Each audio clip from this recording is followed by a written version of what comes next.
100 वर्ष जब हिंदुस्तान आजादी के मनाएगा, आज की युवा पीढ़ी वो परचम स्वतंत्र भारत में लहराएगा। अमृत काल की ये अमृत जेनरेशन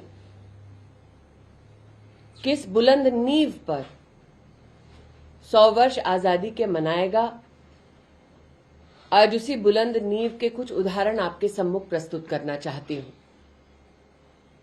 भारत विश्व में 3rd लार्जेस्ट इकोसिस्टम रखता है स्टार्टअप का। 650 से ज्यादा जिलों में 80,000 से ज्यादा स्टार्टअप्स, 100 से ज्यादा यूनिकॉर्न्स, जिनकी टोटल वैल्यू $330 बिलियन से भी ज्यादा है। ये इस बात का संकेत है कि हिंदुस्तान की युवा पीढ़ी एंटरप्रेन्योरशिप की दुनिया में हिंदुस्तान का परचम कैसे लहरा रहा है। एक कुशल राष्ट्र की रचना के लिए, एक समृद्ध राष्ट्र की रचना के लिए युवा पीढ़ी के कौशल का विकास हो, यही नरेंद्र मोदी सरकार का संकल्प है। 1 करोड़ से भी ज्यादा स्किल्ड, कौशल युक्त युवा पीढ़ी, ये ही अमृत जनरेशन है जो हिंदुस्तान के 100 साल की आजादी के पूर्ण होने पर आगामी पीढ़ियों के लिए मार्ग प्रशस्त करेगा। ये भी कहना उचित है कि शिक्षा ही वो अस्त्र है जो एक निर्भीक हिंदुस्तानी को इतना सामर्थ्य देता है कि वो न सिर्फ अपने और अपनों का बल्कि समाज कल्याण में भी अपनी ओर से सहयोग दे सके, भविष्य को उज्जवल कर सके। आज उस युवा पीढ़ी के शैक्षिक अधिकारों के दृष्टिकोण से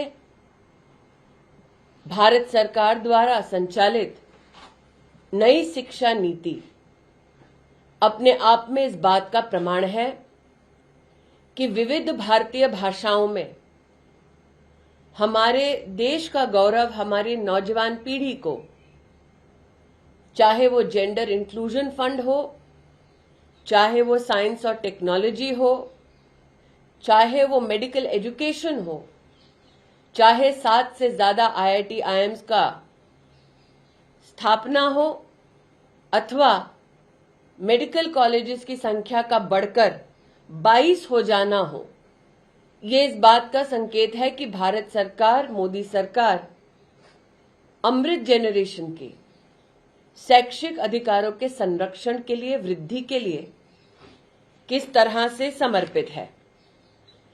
हाल ही में पूरे देश ने देखा कैसे हमारी महिला हॉकी टीम ने राष्ट्र का एक बार फिर गौरव बढ़ाया।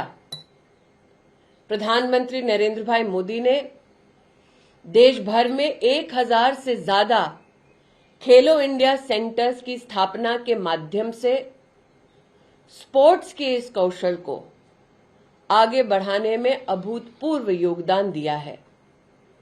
मोदी सरकार के टॉप स्कीम के चलते आज 300 से भी ज्यादा खिलाड़ी जो इस स्कीम का अभिन्न अंग है, आगामी 8 वर्ष तक सालाना 5 लाख रुपए की सुविधा पा रहे हैं, ताकि उनके स्पोर्टिंग स्किल को भारत सरकार सहयोग दे सके। इसी सहयोग के चलते आप सबने देखा भारत का ओलंपिक्स में प्रदर्शन, जब हिंदुस्तान के इतिहास का पहला गोल्ड मेडल एथलेटिक्स में हिंदुस्तान ने प्राप्त किया।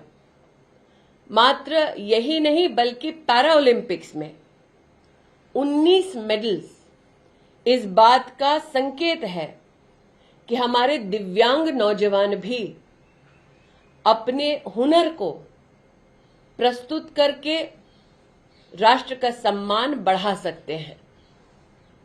मैं पुनः अमृत जनरेशन से आह्वान करती हूं कि आगामी 25 वर्ष, चाहे वो शिक्षा हो, चाहे वो स्पोर्ट्स हो, चाहे वो इंफ्रास्ट्रक्चर हो, चाहे वो टेक्नोलॉजी हो, अथवा समाज के भिन्न समुदायों को एकत्र कर दिव्यांगजनों सहित भारत के नवनिर्माण में आपकी भूमिका हो, मोदी सरकार इस देश के नौजवानों को सशक्त कर बुलंद भारत बनाने के लिए अग्रसर थी, अग्रसर है, अग्रसर रहेगी। धन्यवाद।